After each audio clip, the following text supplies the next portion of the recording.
Hi, thanks for coming back. All right, I'm going to get into trouble here. I'm going to talk about God. Big, very divisive subject. People feel very strongly about it. Got all these religions, people killing each other over it.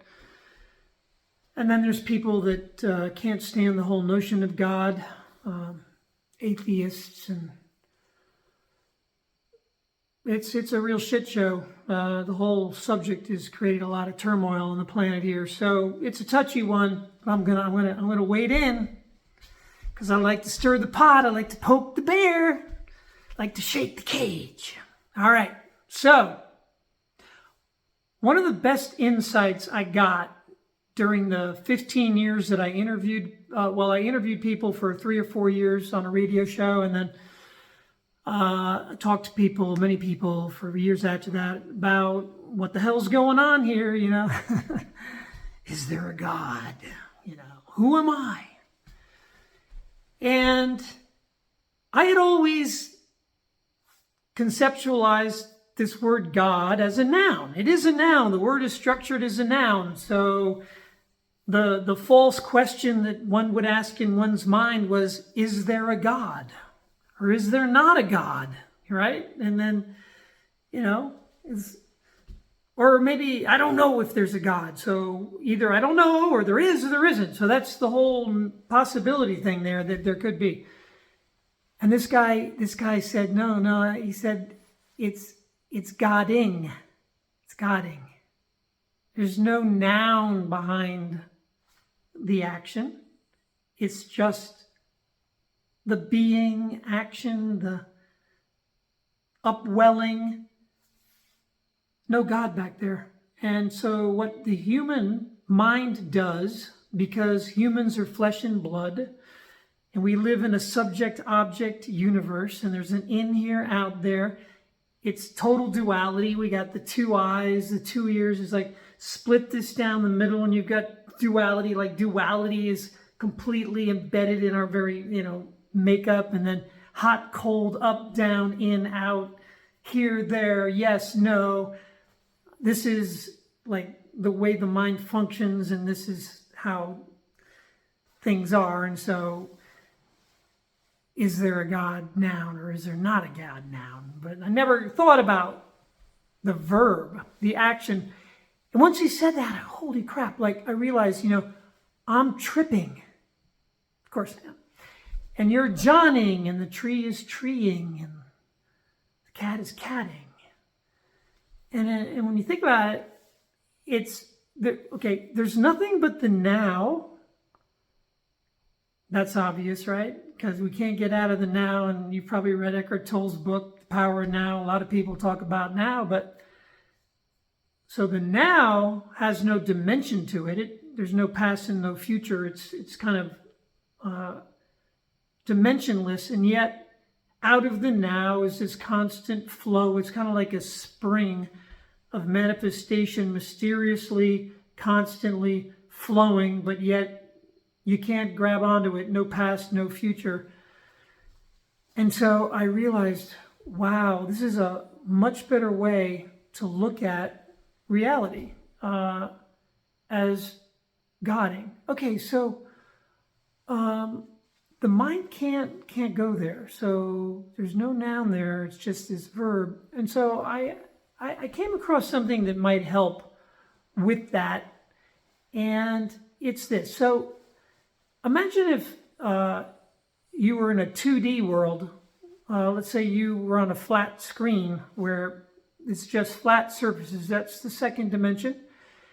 And you were sitting there and you were having a conversation with somebody on the screen over there, and all of a sudden, on the screen, showed up this little point. And then the point went from a point, and then it started to become a circle, and it got bigger, and you're both looking at it what the hell is that? And then the circle got smaller, and then it went back to this little point and disappeared. And you and this person in the 2D world were looking at that. Now, one of you might have this maybe enhanced capacity that Homo sapiens has. I think we all have it, but it's this ability to imagine something that's not real, but is kind of real anyways. So for example, like money. Money's not real, but we have this collective agreement about what it's worth. And because we all collectively agree that money embodies a certain value, we don't have to go out and like barter, a pair of shoes for a duck. I mean, we can move beyond that, and we can operate with an efficiency that is mind-blowing, and that's how the modern industrial world has gotten built. So that's a feature of Homo sapiens, that we are able to do this kind of fiction creation, this mytholizing in our brains.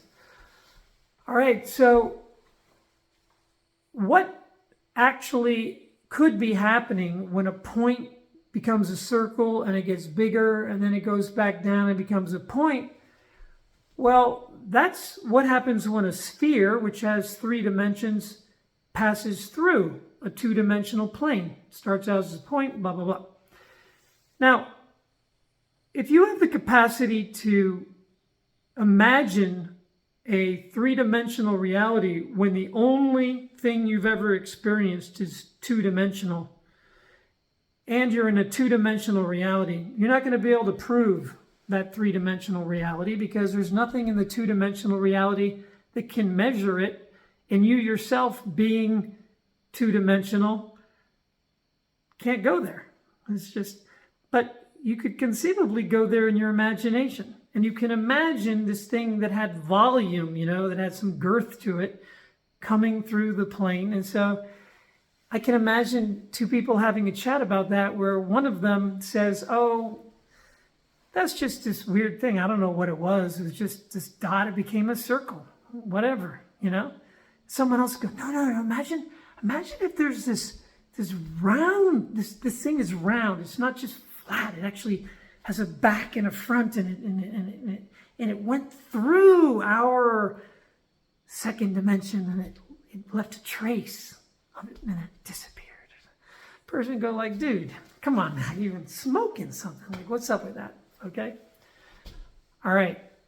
I don't have a grip on any of this shit any more than anybody else. But I've found that letting go of an objectified noun called God, and yet embracing the mysterious upwelling manifestation happening in this now as something that's, for all intents and purposes, to me, it's divine. I don't need to defend the word divine and then get into some argument with somebody. Well, divine means this, and so it has all the... No, like, I feel